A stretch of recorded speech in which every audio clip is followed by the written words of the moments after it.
Maybe the earth was ripped from beneath your feet in a catastrophe like that, and you found yourself, dazed and confused, in a landscape that was barely recognizable. How do we climb out of this canyon?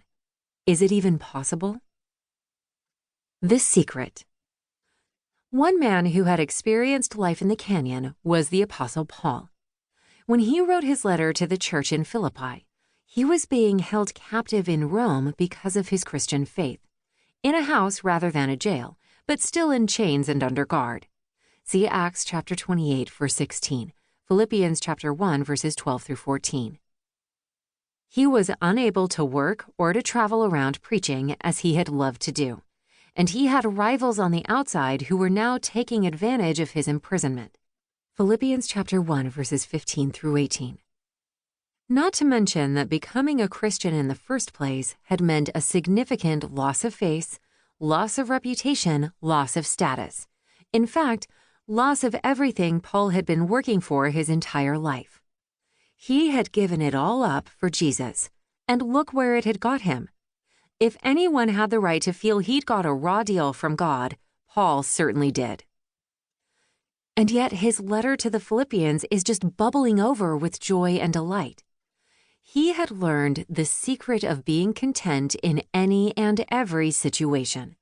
Philippians chapter 4, verse 12. When Paul talks about the secret of being content, he doesn't mean finding a peaceful life. He's not picturing the kind of contentment exhibited by a well-fed cat curled up by the fire purring, or by an old farmer leaning on a gate, gazing across fields of waving wheat and healthy herds, or by a baby burbling happily in her cot, unaware of the storms of life raging outside her window. These are wonderful visions of peace and security, moments of calm in a difficult and stressful world. But we know that they'll only ever be short-lived. The contentment that Paul speaks of and exhibits is much more lively and active than that. It didn't cause him to sit back and let life wash over him.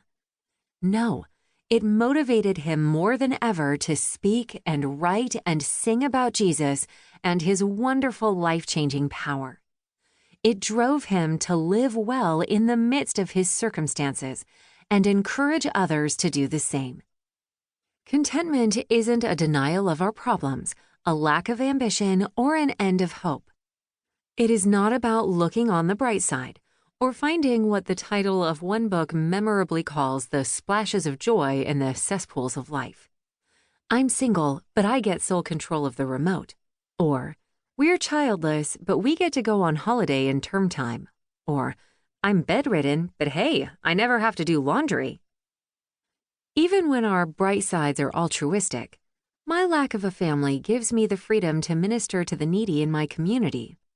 They will eventually leave us burned out or wanting more if they are solely our human efforts to distract ourselves from our pain or make the best of a bad job. Christian contentment is much more hopeful than this.